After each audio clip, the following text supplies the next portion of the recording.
People still say to me, that was the scariest movie I've ever seen. Who is that? I think the fascination with ghost stories is that we love to be scared. It's easy to get into spooky stuff. It's just as natural as breathing. It was a revenge story. There's something more frightening to me in some ways when you can't personify evil. Stay away from the fog. Who's there?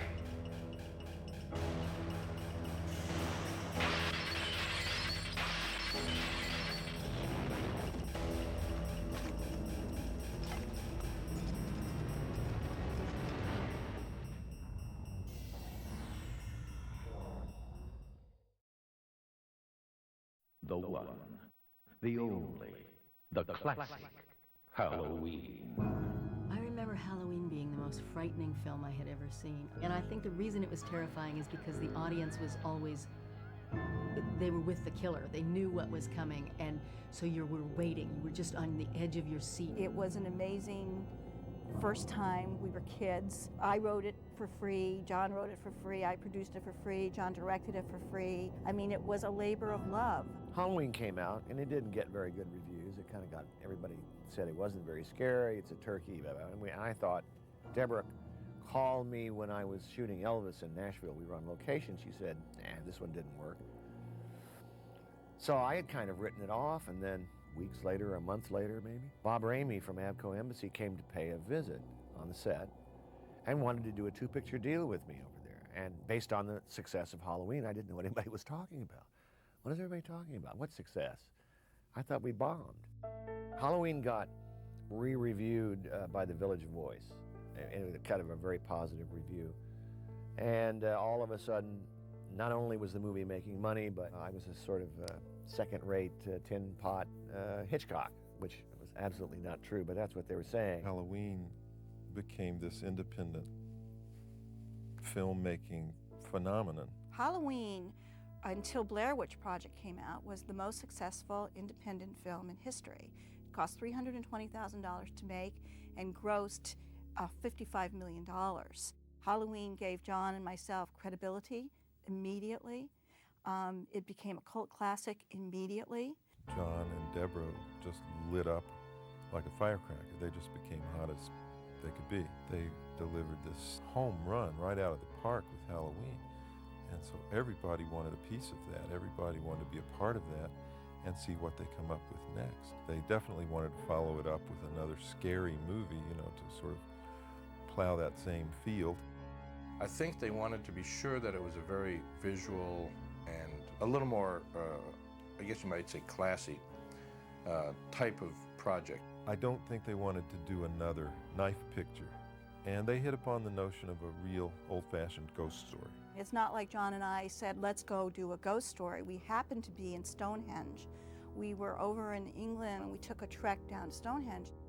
Out in the distance, pulsating in the fields and in the bogs out there, was this fog bank, and it was pulsating as if there was something in it. And John said, what do you think's in that, in that fog? It was a very overcast, kind of a typical British day, and there was a fog bank sitting out there, and it just seemed like a great, eerie kind of situation. And then when we started writing it, we went back to the old thing of revenge.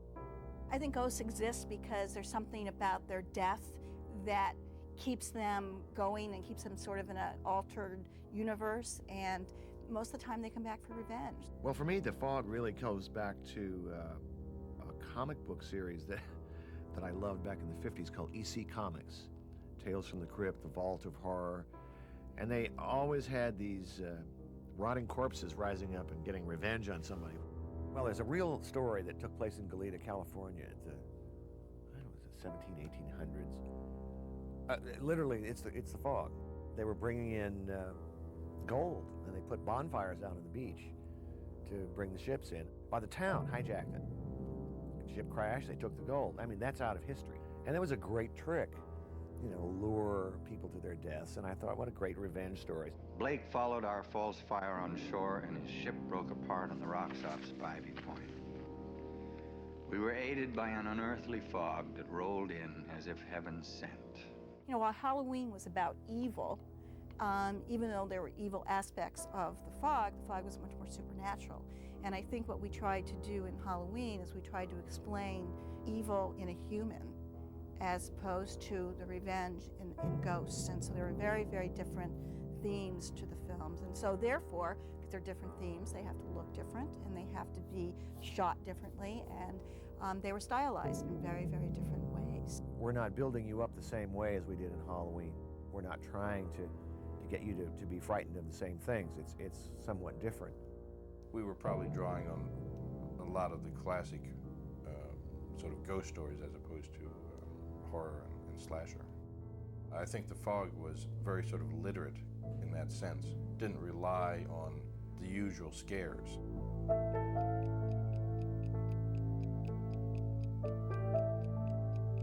Edgar Allan Poe was my favorite author growing up. Edgar Allan Poe is certainly a classic example of taking the unknown and creating the sense of terror and unsettling feeling around it. I think the idea of a faceless kind of amorphous evil that we can't fight was terrifying. You know, it's something beyond us. Again, it goes to Lovecraft. There's some force that's coming to get us. Well, Lovecraft's always talking about something from beyond, something out there. There's some, either a god or a force or a creature that's used to be in control here and is now trying to take back control and is waiting to somehow revisit us once again. It's going away. There's an emphasis in The Fog on an ensemble cast. I knew I wanted to do something with Jamie again. It'll probably take me a month to get to Vancouver, and if I can sell them for $5 a piece, I'll be rich. In a horror film, you start out usually very normal, like a normal person, and you end up being a terrorized individual. So you have all this range to play. You go from sad to happy, crying, hysterical. Your smarts come back in, determination, bravery, and all those things come into a horror film if you're the person who inevitably gets terrorized. I had worked with Adrienne Barbeau on Someone's Watching Me. She and I had been married, and I wanted to cast her in it. I'm not so sure I want you. You're just a voice on the phone. I think you'll see in all of John's films that he is attracted to strong women characters, and I know he's said in other interviews that he's a huge fan of Howard Hawks and the Hawksian woman. And so he wrote a heroine, he wrote a strong woman. Well, that's what I get for owning a station. And if you don't tell me why you called in about 15 seconds, I'm gonna have to hang up on you. She's not being saved by someone else, she's doing the saving. Andy! Andy, get out of the house! Mrs. Cobrick, get him out of the house, please, run! I became a John Carpenter fan when I saw a screening of Halloween. After the screening, I was very impressed. And I told him, I said, if you ever have a role for a middle-aged actress, I would love to be in your movie, because I really admire your work. I've always been a fan of Janet Leigh. I think you're taking all of this much too seriously. I was a fan, especially of Janet Leigh in The Vikings. It was one of my favorite old Viking movies. Here was an opportunity where we wrote this character who was kind of like the mayor of this town. All of us, living here in Antonio Bay today, owe a great debt of gratitude to those men and women 100 years ago. And why not cast Janet Leigh, my hero from Psycho, and just some incredible films. And we knew her phone number, so we called her and asked her to do it, and she did a great job. It's funny, but all I can think about is my silly dog barking all night. And my mom and I don't really work together in this film, which I must tell you, I prefer it, because it's very easy to put us together as a mother-daughter and make it a package deal in quite a few films, and we've been offered little parts here and there, mother and daughter. I would much rather work with her maybe in a film, but I'd rather save that one time that we worked together for a really terrific project. Our celebration tonight is a travesty. We're honoring murderers. For the priest, I think we needed to have somebody who was very sober in terms of his realization that he had kept the secret and he'd hidden it from everybody. And so I think Hal Holbrook is a brilliant character. He's Mark Twain. And I think to have Mark Twain have that evil side to him, that sort of negative side to him, for me, was very exciting. But it does not soothe the horror that I feel being an accomplice to murder. He was really scary. And my responses were I mean, it was for real. Jesus. I'm sorry, Mrs. Williams. 11:55. Almost midnight. The interesting thing about shooting John Houseman was that we shot that scene, which is around a campfire on a soundstage. My God, it was a fire burning on the shore. We set up this sort of fake little campfire, brought John Houseman in for a day. We're in our 20s, our late 20s, we're filmmakers, we're on our second film, and he was such a gentleman, and he's from the old school, and he validated in many ways the process that we were making the movie The Fog. Shit, I'm sorry. John has a very dark side. There is, you know, that duality in John that I think is thematic in every film he ever does. Evidence of deep penetrating wounds in each ocular orbit, entering into the cranial cavity. John is a storyteller using visuals.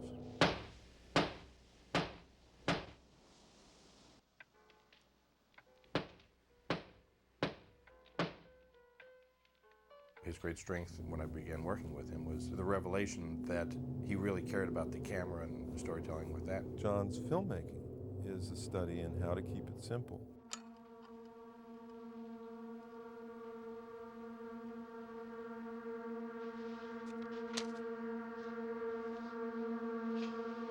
He doesn't allow the tendency that many filmmakers have to indulge themselves or get involved in a fancy shot or pile it on.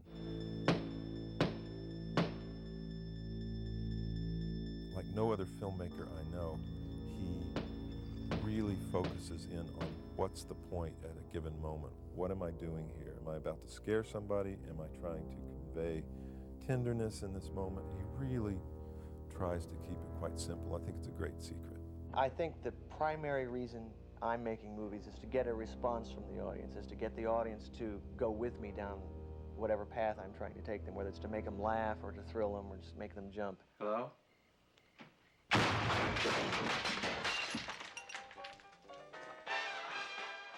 The Fog was the second movie I'd made with Dean Cundey, who's a brilliant photographer. I mean, he's one of the greatest of all time. I had been doing a lot of low-budget films with a lot of directors, and they usually involved actions and car chases and girls with machine guns. You know, it was the projector fodder of the period when they were still drive-in theaters. And working with John was, to me, a great sort of revelation about how you could actually make films that were low budget but still had a great deal of sort of style and thought that went into them. Each shot, each sequence should involve, the storytelling moment or creating an emotional response. Using everything that the film process allows you to use, which is, of course, visuals, music, sound effects, editing, all of that style that is important in film. With a slightly larger budget, we were able to build sets. And most of the low-budget films I'd been doing previously, we were always limited to shooting in locations, which was, for me, a great training in how do you work in small spaces, real locations and so forth, and make them look like something. It was a great experience to take the lighthouse, for instance, and instead of having to shoot so high off the ground as the real lighthouse was, to actually have it on a stage and be able to control the lighting and to create the moving light that we needed at night to be part of the mood and the style of it, which would have been impossible perhaps had we been shooting in a real lighthouse. I think the use of the anamorphic panel vision widescreen format is something that John really insisted on. And when you have very, very little money and you're composing for this huge widescreen, it actually looks like you have a bigger than life movie. Hello? And I think also too, with the ensemble nature of The Fog, it was really great because you can compose multiple heads. The 2:3:5 aspect ratio, the anamorphic ratio, to me is always one of the most interesting. Once in a while it's a handicap, but most of the time when people complain, well, the film it's so wide you can't shoot a close-up in it. What they're not doing is figuring out how to use the rest of the frame to help tell the story. You can do things to shoot a close-up in anamorphic and yet still embellish the frame with either other aspects of the location, the set, or whatever in the side of the frame. It's more how we see as people. We were able to go and shoot, for instance, the lighthouse on the cliff, and really create the loneliness feeling about it. It wasn't about just a lighthouse in the middle of the frame, but also about the scenery and the California coastline where we were working. Parker! We shot the movie in Inverness, California, Point Reyes National Seashore. How we found this lighthouse is we went for a trip starting here in Los Angeles, driving up the coast, stopping at every single lighthouse that we saw in California. And when we got to Point Reyes and we saw this location, and it was the second foggiest point in the United States, with Nantucket being the first, I mean, it was just an amazing location. It was difficult to shoot, it was unique, it wasn't that sort of tall, phallic-looking lighthouse that we're all familiar with, and it just lent itself to the movie. Because we decided to shoot in this location, the movie itself was less claustrophobic than I think Halloween was. You know, we had a lot more daylight in the fog.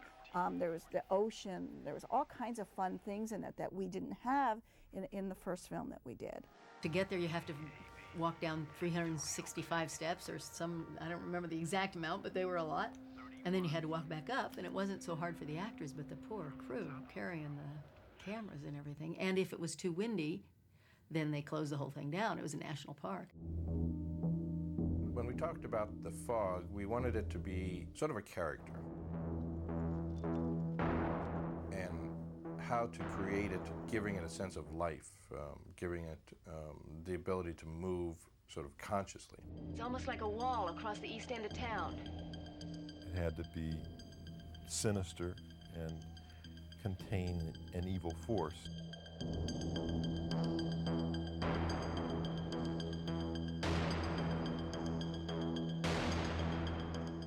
On set or around the actors, coming down the street, you have what are foggers. I mean, these big machines, and they put out all this fog. And I asked our effects guy, Dick Albane, what's your secret ingredient? He says, it's called fog juice.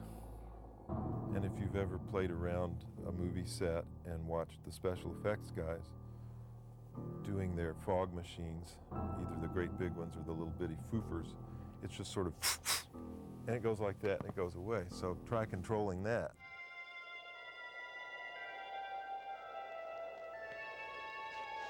What they needed to do in that scene is that I was surrounded by fog, and suddenly the fog disappears.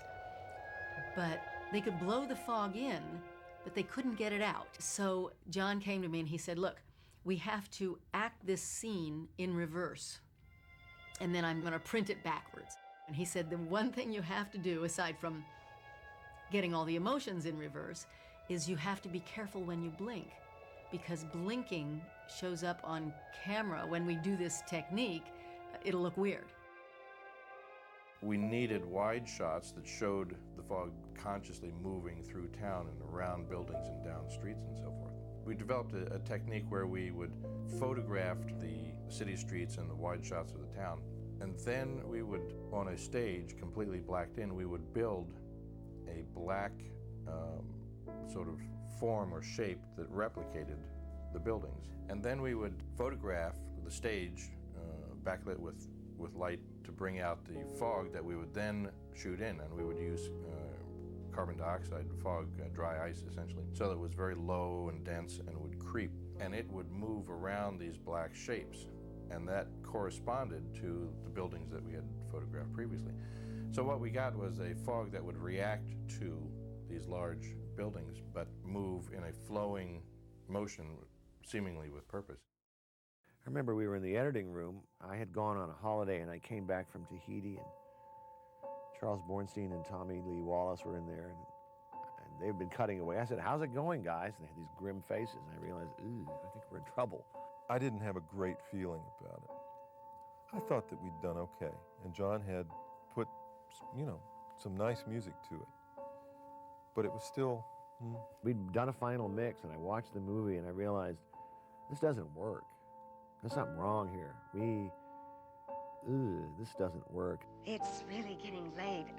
There's not much we can do about any of this? After we showed the picture to Bob Remy and the Avco Embassy team, they felt that it really wasn't quite scary enough. They didn't react with the amount of terror that we had hoped. It sucked. It was terrible. And it didn't have an impact, you know, this wasn't any good.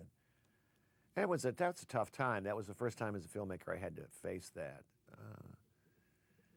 situation, and I thought, you know, hey, you can go cry or you can stand up and be a pro and let's go fix this baby. Let's go get it right. Let's get it better. Let's make it scarier. Let's make it moodier. For a moment, they could see nothing, not a foot ahead of them.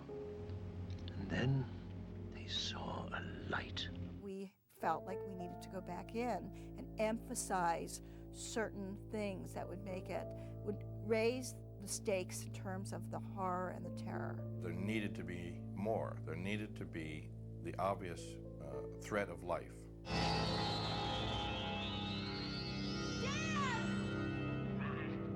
And that began this madcap process because we were actually not too far from the release date. We'd used up most of our cutting time. And so we sat down and realized we have to go back to work on this. And it was quite something else. And we tore it apart, put it back together again, did some reshoots, did some fixes, I redid some music, redid sound effects in a very, very short time and made our release. So we ended up going back and reshooting and put in more ghosts, more obvious ghosts.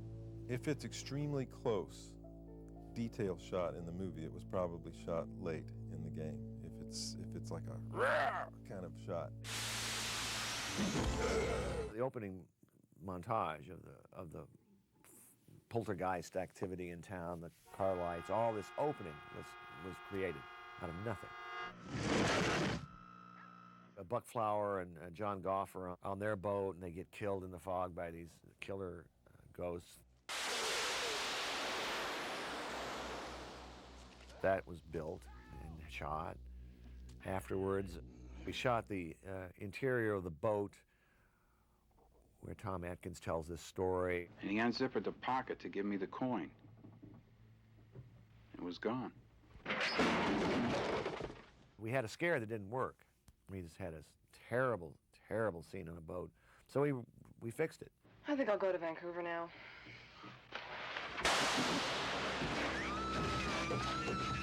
I added a character in the morgue where the guy sits up. That was all after.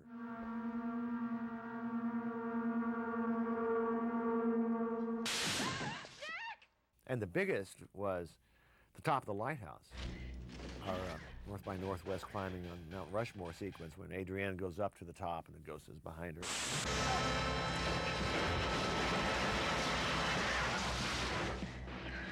That was not in the original. So you were talking about a lot of mood, fear, scary scenes, just better done. David Cronenberg had just come out with the movie Scanners, and the Scanners was really quite graphic, and there was more gore in Scanners than we had in The Fog. I mean, John and I are always sort of big fans of things that what you don't see is actually scarier than what you do see.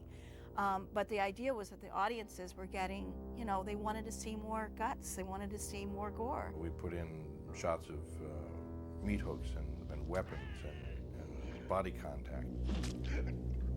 Rob Bottin came in and created who we call Worm Face. You have to create, you know, a film that reacts to the changing sensibilities of the audience. In the original marketing, Jamie Lee Curtis was not on the poster. Jamie was not the lead. In fact, Stevie Wayne really was the lead. But in publicizing the film and marketing the film, because of the success of Halloween, we shot a poster with Jamie Lee Curtis holding the fog behind a door. And that became the symbol for the fog. And that's not exactly how we felt we should publicize it when we first began.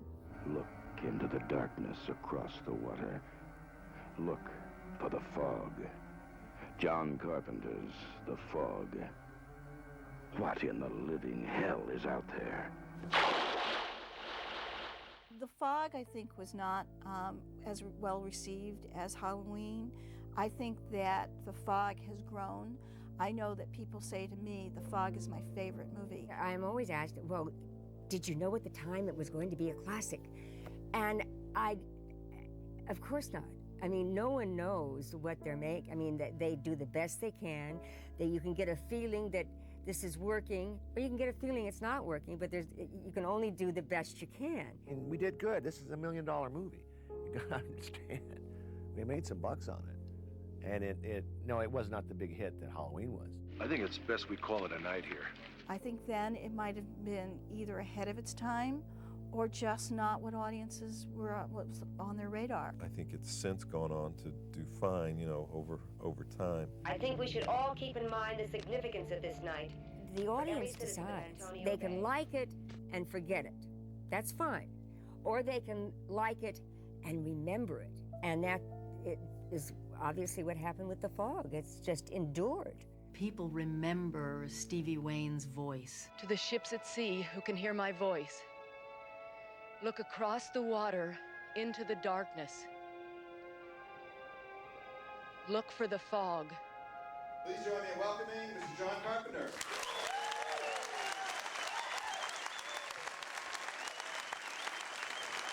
The audiences that love The Fog has grown and grown and grown year after year after year. And I think that we're going to find a whole new audiences that will love The Fog as much as we had hoped they would back then. It taught me a lot of lessons about screenwriting and about what kind of movie to make. Mistakes. It was a great learning experience.